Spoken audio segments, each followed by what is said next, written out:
Thanks for joining us for Khari Free at Last on Bounce 23 TV. I'm Khari Inaharo. Under the system of racial segregation, black people control the stores and businesses in their neighborhood. Under integration, diversity, tolerance, and inclusion, black people control nothing. Joining me is TalkTainmentRadio.com host Earth Jowell and the Reverend John Coates. What in the world happened? Now, wait a minute. Now, we were told by the great Dr. King, who I love, and others, that integration is going to bring us freedom. You know how you did the marches, freedom, oh, free. That sounds pretty good, didn't it? Actually. Got a road going. But anyway, yet we had, at that time, we had black banks, we had black manufacturing plants, we had black farms, transportation we had companies, black transportation stores, companies, diversity and tolerance, integration comes along. We ain't got nothing. I almost said something else. We ain't got nothing. What's going on? Well, I think we discovered that the promise of integration brought us brokenness. I like that word. Thank you. Brokenness. Yes, not broke downness. No. Brokenness. Well, a little bit of that too. A little bit of that too. Those civil rights personalities, they thought that integration would bring us parity, but it didn't. It didn't. I don't think that many people in society really recognized that at that time. And it's literally devastated. If you go to any black community, and this is anywhere in the country, and I know you've been all over the country, I've traveled extensively, and so have you been all over the world. Everywhere you go, it's like the same identical situation. It's the same. How is that possible, Earth? It's crazy to me to know that we live in neighborhoods where we don't own our corner stores. And I don't understand for years why we don't own a corner store in our neighborhood where, you know, when we were little, we had a little candy shop that was black owned. You got the little ice cream place that was, and now there's absolutely nothing. There's nothing. Oh, it might have been black owned. It might have been, because other communities have seen our community as a, I mean, pardon the expression, a mammy. And what a mammy is a mammy was a woman on the plantation who would take the milk from her breast that was intended for her own child and would nurse the slave master's child to full health based on her milk. And there are people that looked at the black community throughout several decades and said, oh, there's a big mammy. I see breasts that are filled with milk, and I'm going to nurse. I'm going to nurse myself and my people to health. But Reverend, some of these people are not even citizens. They come in and they don't even employ the people in the community. In fact, it's such an insult. They even put up those fiberglass things to keep windows, to keep from touching your hands. Otherwise known as bulletproof as well. We have never recovered from Black Wall Street, where we did own the banks and the hospitals and the shoe-making places and, you know, clothing and all that. We haven't recovered from White Wall Street. but we haven't. You know, Especially 2008, yes. We own more businesses back then than we do today. Still, certainly. That's ridiculous. What is our problem? Well, that's the problem. That's the question I keep asking. What happened to our mindset? Marcus Garvey came along, he said, buy black, be black. And all of a sudden, that was a movement. Now, if anybody talks like that now, they'll be called a racist. Well, you know, history, oh, you got to support diversity. History rewards our research and tells us plainly that people like Garvey, yes, buy black, but they bombed black as well. So, so people like that have pushed independent movements in our nation have been targeted, and they have been systematically removed because we buy a lot of stuff, and there are others that realize that, so they want to profit from our spending power. But Earth, how does it look like when you've got Asians and Indians who flow right, when they come to the country, they flow right into the black community, control the gas stations, the corner stores, the convenience stores, all the economic outlets? How is that possible? You know, my issue is this. It's possible because they come in and they all live together, whether it's 5, 6, 7, 8 Africans or Mexicans. They all live in the apartment together until they have enough money in the pot to go out and get their own. They all buy from the same few places that they own. And they support one another. We don't have that mentality. There's some basic lessons that we need to learn is that when we make our money, we go work, work, we get our paycheck. What we do with when we earn our money goes directly out to other people. Other communities, from the Jewish community to the Asian community to the Asian Indian community, except to the Africans, their money. The Somali people are black people. And the Somali people as well, and for them as well. They do the same. Their dollars circulate in their community at least 5 or 6 times before it goes back out. We don't. Our money does not make one complete revolution. What do we have to show for it? Nothing. Up next on Khari, Free at Last.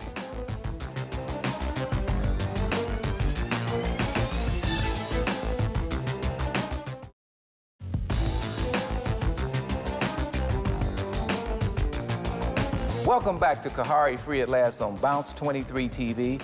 Joining me is TalkTainmentRadio.com host Earth Jallow and the Reverend John Coates. In 2013, that's this year, black people still own less than 1% of the total wealth. Now, this is after 50 years of marching, sitting in, praying, politicking. What have we got to show for it? What have we got to show for it, Reverend? Wait a minute, we done marched. We gon' march. We done prayed. We done set in. Protest. We done politicked. And yet, we are economically worse today than we were in 1913. Explain that to me. Well, if I could explain it to you, maybe we could find a solution. But the reality is that we have gained something due to our sojourn in America. Oh, I hate that word, gain. Wait. I'm tired of that word. What does gain mean? It's a detergent that you wash your clothes. We have gained education. African Americans are trained in every imaginable field that you can even think of work. But what we need to do is that we need to garner that expertise and make money for ourselves and apply it throughout the world. But not the effective majority. 1% are engineers, 1% are architects, 1% are in the hard scientists, doctors. So what are you talking about? Yeah, we've got a few here, but the effective majority 20% is in the underground economy. Yeah, well, that's where it goes. Now, we talked about the Somalis. The Somalis are black people. Yes, They're a black population. Yes, they are. What did they do that's different from what black people are over here are doing? Well, they stick together. Like I was saying, they live together. They make sure that they support their businesses. They don't usually venture out into other people's, area until they are well established. And then even after that, you don't see them going too much into any other, business. They support their own. They stick together. Oh, we don't do that. Wait. I'm going to take issue with that because if they stuck together, they would have the nation from which they came from strong and united and one nation. So when I hear all of that all the time, I don't buy it. You have to consider... The fact that your nation collapsed means that you didn't stick together. They still have European influence over there. What you thought that they were free from, what is it, the system of racial profiling? But that means they didn't stick together. Yeah, they stuck together. So what you're saying is that we here also under the system of white supremacy, how are you going to stick together under that system? They are under the same system. Black folks is under the same system throughout the world, the system of white supremacy. How you going to get from under that? But wait a minute. But what I'm trying to tell you is that don't run around here telling me that they have got it together, John Coates, Reverend Coates, and we don't. It all together. And African Americans they got it together better than we do. They got it together because of what we did for them. Their people are divided in Somalia. Yes, they're divided here. Yes, okay. The same divisions that existed there are the same divisions that. They shop with each other. They shop with each other. Well, you said it 3 times. All right. Is that a Masonic thing? Yeah, so I'm just letting you know that we don't do that. If we go into a black business and we have a not so good, service or whatever, we will badmouth that business and everybody in town will stop going there because of you had one bad experience. It might have been your attitude that day. You know what I'm saying? But we will stop supporting one another. They don't do that. But John, to stay at 1/2 of to maybe go from 1/2 of 1% to 1%, there's been no real progress, has there? No, there has not. We have gone backwards. The American dream used to be, and the best definition that I heard is that you will do better than what your parents have done. But we can't say that we have done better than what our parents. We can't say that we have done better than our grandparents in this generation. We have gone backwards instead of forwards. And the first step is to acknowledge where we are. And that's what we're doing. White people are saying the same thing. Studies are showing that white people and black people and all people are going to make less than what their grandparents well, made. you know, the old made. adage that we're probably tired of hearing is that when the tide rises, big ships and little ships both Tide rises, but when the plug is pulled and the tide goes down, the little ones go down first. Little ones go down first. All right, what must be done to improve this condition? Right now, you've got people, more black people on food stamps, you got them on whatever form of welfare, food aid, all that kind of stuff. How do we get out of this mess? Well, first of all, self-improvement is the basis of community development. Absolutely. And what we need to do is look inwardly and see what we consume, and then we need to produce what we consume. That's right. And then purchase that from ourselves, starting with the basic necessity items that whatever they are that we use. So you tell me Elijah Muhammad, Malcolm X, and Marcus Garvey, had we followed that course versus following the course of integration, and integrate when it's necessary, we'd have been much better off. And we can add Booker T in there as well, as far as skilled trades are concerned. Right. Cash down your buckets. Oh, certainly. Right. We certainly would have been. So you're saying that... And we were sold a bill of goods. What do you mean? The integration bill of goods, that if we integrate into society, that it will be all a better society for us to deal with. But we did not gain anything. So once we integrated, we abandoned black hotels. Did you know that, for example, that black baseball teams, the black men built stadiums? That's right. They had their own baseball team. Yeah, I mean, it didn't know was they built the stadiums. Yes, Awesome. they built and owned the stadiums. They had black banks. We've got, what, 21 in the country now? Yeah. And that's it? And you've got 150 major cities where black people are? Come on, we don't even have one in the state of Ohio. And you know how easy it is to start a bank? All you need is $100,000. Churches. You know? We don't even have one in the state of Ohio. We got 1 million black people here. That's not even in... We are totally dependent, Earth Jallow. How do we get out of this mess? I want the churches to come into the fold and act like they're part of the rest of us black folks. If we only need $100,000 to start a black bank, how much money is the black churches depositing every single Monday? You gotta join a church first.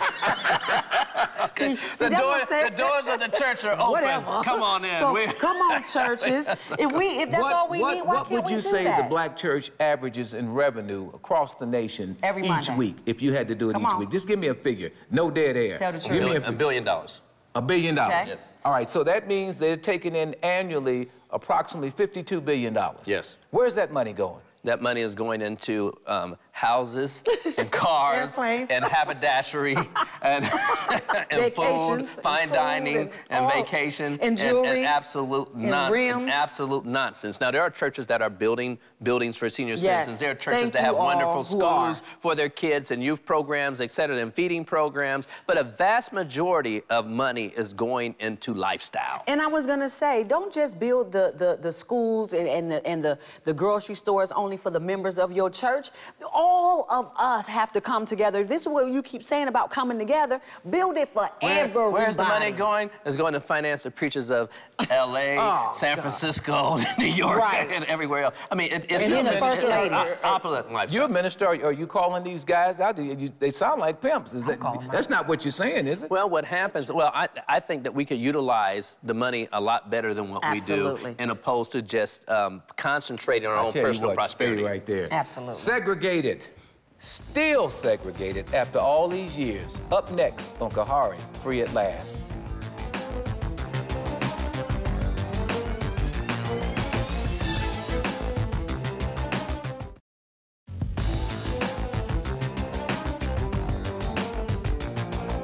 Welcome back to Khari, Free at Last on Bounce 23 TV. I'm Khari Anaharo. Joining me is TalkTainmentRadio.com host Earth Jallow and the Reverend John Coates. According to a benchmark study, the schools and communities are nearly as segregated as they were during the years of legal segregation.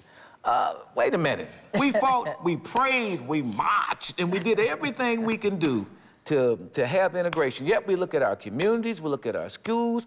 All studies and major books are saying, look, the classrooms and the communities are almost identical to what they were in the 50s. In fact, we have busing programs that bus us from one black neighborhood to another black neighborhood. So, and that is true. What happened? Can't we all just live together? What's up with this, John? Well, America is still segregated. A Sunday morning in America is still segregated. 11 o'clock Sunday morning is America's most segregated hour, and that's the worship hour. Still. Yes. In 2013. In 2013. Why? It's a fact. It's a fact. Why can't can't black and white people live together, go to school together, worship together in an integrated, in a function that looks like it's highly diverse? Why? Well, we do. We do. We can function together. We can function together. We shop together. We shop together. Well, maybe not. Maybe not. Come to think of it. Yeah, come to think of it. Because I'm like, hold on. You go to some of these stores and you see all black folks shopping in those stores. You're right. I don't if they're wanted or not. But yeah, but the thing about it is when you say shop together, you could be in the same store and not really be shopping together. You just happen to be in the same place, but you're not having a conversation. You're not really together. Right, because security's looking at you. I mean, security. Racial profiling. That's one of the things, but you're really not together. You just happen to be frequenting the same school area. systems, we did all of that busing. All of that hullabaloo surrounding, you remember all of that, busing, Boston, Columbus, and you know, all the stuff we went through to come to this. Why? And they're not together. To know purpose, to know means, and that's unfortunate. But we need to reflect and see what we need to do. There needs to be a focus, a refocus on neighborhood schooling. Well, the president has said he wants every community to diversify. You've seen that. And those that don't, he wants to pull back grants and money. Is that realistic? Well, who do you talk to about diversity? I mean, they should have been talking diversity when they were making school district boundaries not run coherent with municipality boundaries. They should have been talking about diversity when banks and mortgage companies were redlining. Okay, that's who needs to be held accountable. And how are you going to put, you know, these young people together when the white children have only known us to be slaves, so they already look down upon the children that are coming in? Unless you re-educate and give them unless you re-educate and give them a different mindset of these young black children coming in, then how you expect them to integrate and be together? I don't think that this generation is as polarized as previous generations have been. I'm not saying as polarized, but there's still pockets. I go into the schools and I see that the black kids are sitting on one side of the cafeteria and all the white children are sitting on the other. Because you're going to sit next to who you live with. Or you're going to sit next to who you got something in common with. But how do you know that you have something in common with them if you haven't been taught any different? So what you're saying is that the same racial barriers, while changed, are the same as they've always been. Is that what you're saying? Always been. So how do we then get past this segregation? Because we're seeing it. We're seeing it in the black communities. We're seeing, even when black people move in the so-called suburbs, that changes. That's right. They're still not together. They're creating something called the exurbs now. When you move further out. What is it? Is it that people just don't like being around each other? They just can't get along? What's the problem? I think people just are naturally comfortable around a bird of a feather flock together. Is that something that this nation is going to have to realize and stop pushing for diversity? And words like tolerance, wait a minute, words like tolerance and inclusion are insulting to me. Yeah. You've got to tolerate my presence. Right. I mean, who the heck do you think you are? That's the reality in America, okay? And diversity is just language, but the reality of America is that America is segregated. Absolutely. Oh, no. Oh, please. No, not America. Now, you got to give some evidence for that, looking all smug. Your neighbor. America's segregated. You got to give me, putting on your preacherdom. You document that. Well, your neighborhood is segregated. Mine's not. Well, you just happen to live in you have diversified your neighborhood. No, document how America's segregated. America is segregated. Your neighborhoods, we look at the census tracts, we look at the schools, we know where the people live, we know where the folks are work at and everything else. Stores. Is that a good thing or a bad thing? It's a horrible, it's a bad thing because our communities have no productivity. Right. That's why it's bad. And so integration has not been good for black people in the economic development and independent sense, where they can do for themselves and have things. Nope. It's not been good for them in that sense. In fact, the productivity is so low in our neighborhoods is that if others look at even the properties within our neighborhood and say, oh, we like that house, we like that community, and they decide to hone in on your neighborhood, and you don't have a productive, active grouping within your neighborhood, you may lose the very properties that you live. Right. That's already happening. The urban downtown area is changing. Yes. I mean, I've been to Seattle. Look at Washington, D.C. You know what that's going to look like in 15, 20 years. That's going to go from black to white. Yeah. So, and then black people are moving to the suburbs. Right. And white people are moving back into the city. The move to the suburbs was a bad move. Look, the infrastructure's in the city. It's more affordable to live within the city. And we made a bad decision. But all the so-called black elites live in the suburbs now. So they set the pace, they set the stage, Eric. They tell you, oh, get out of the inner city, crime written, et cetera, and everybody flees, don't they? Well, they're paying higher taxes. They're facing higher discrimination, whether they want to accept it and admit it or not. These were the same black elites who told you to vote for the school tax, but they didn't have to pay it. Exactly. Same ones. Yeah. Same ones. And so where do we go? And so as a result, segregation, would that have been better if we had stayed in segregation? Oh, we certainly, our businesses would be stronger and our communities would be stronger as well. You know, even within our own schools that had bad books and the buildings were crumbling down, they had teachers that loved them. Absolutely. Where do we go from here? Next on Khari, Free at Last.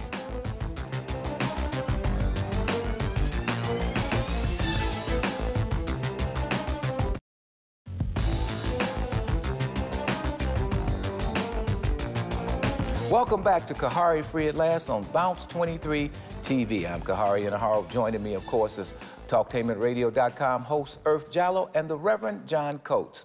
Where do black people go from here? Are we moving forward or going backwards?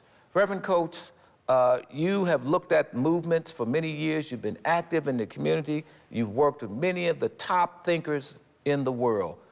Are we in 2013, 2014 moving forward or going backwards? We're certainly moving backwards in many, many different areas. And now when we see the attack that's on black colleges, when we see the perception that we have gained the political championship in World Series with the election of a black president, I mean, it's like we have put our guard down and we don't really understand the crisis state that we are actually in. And this black president, for how much smiling he does, has not been able, or either not been able or willing to do anything to enhance the economic development and social development of black people, despite all the love shown. I don't know. When he sang "Let's Stay Together," I did go out and repurchase that Al Green album once again, but Al probably didn't make money from that. So, you know, it's. This is the Earth. Where do we go from here? You know, I really think that we have to start with the children, and we have to re-educate our children. Once you send them to school, since we don't want to build our own, we have to bring them in and re-educate the children and let them know what's really going on out here. Children are smart, and I think if we bring them up warrior-like, it will stay. It will stay and it will stick and change the mentalities. You mentioned the church. You mentioned the church and what the church can do. One thing that the church can do is that, look, there's churches in every neighborhood. There's a plethora of churches in every neighborhood. They have built-in auditoriums and built-in classrooms or automatic meeting spaces with $52 billion in annual income, with parking lots and everything else. Now, if we can educate our children as other cultures educate their children. Jewish children go to Hebrew school. They learn more than Hebrew in Hebrew school. You know, other communities bring their children to educate them within that environment. I think we can utilize the church to mobilize our community from a practical standpoint. Practical meaning not necessarily to protest, but to inwardly address the issues that we need addressed within our community. I like it. How do we start right here in the city of Columbus, in the central Ohio area, Earth? How do we make it work right here on the ground? Well, actually, like I said, I work a lot with the young people and give them, you know, the truth and what they need. And I think that changing mentalities, the more people you talk to, the more people that you educate and give knowledge to, then I think that we can do that. Also, entrepreneurism. You know, we have to push that with our children. We don't push that enough. Find what you can do with your hands to make money that you love. If you find that, the money will come. Or with your mind. We have to condition our children for entrepreneurship and how that works. What do you mean? The discipline it takes. Our children have great inventions within them. They have witty ideas. We have to show them that, look, you can make a business out of this. You can manufacture. You can create new processes that others can utilize to improve their lives. Getting them out of the mentality of consuming all the time and manufacturing. If we continue to go on the way we're going, 20 years from now, Reverend Coates, what do you see? We will be in a slave state and continue to face extinction. What do you mean? Well, our population numbers are decreasing as well. Our abortion rate is still rising throughout the country at an all-time high. Our infant mortality rate is high. We're dying. We're #1 in the category of heart disease and diabetes and every other disease. With AIDS, we're dying left and right. So we will probably face what is called a zero population increase or birth rate. So that's one person living to one person dead. In fact, in the city of New York, it's -4. Wow. So that means that -4 means what? Meaning that there are four deaths to one birth. Yeah. So that means we're falling behind Yes. in terms of the number of population. Earth, closing thoughts. Where do we go from here? We start with the children. We let them know that, you know, entrepreneurism is it, and let's build That's what we community. do. Thanks to TalkTainmentRadio.com host Earth Jowell and the Reverend John Coates. And thank you for joining us for Khari Free at Last on Bounce 23 TV.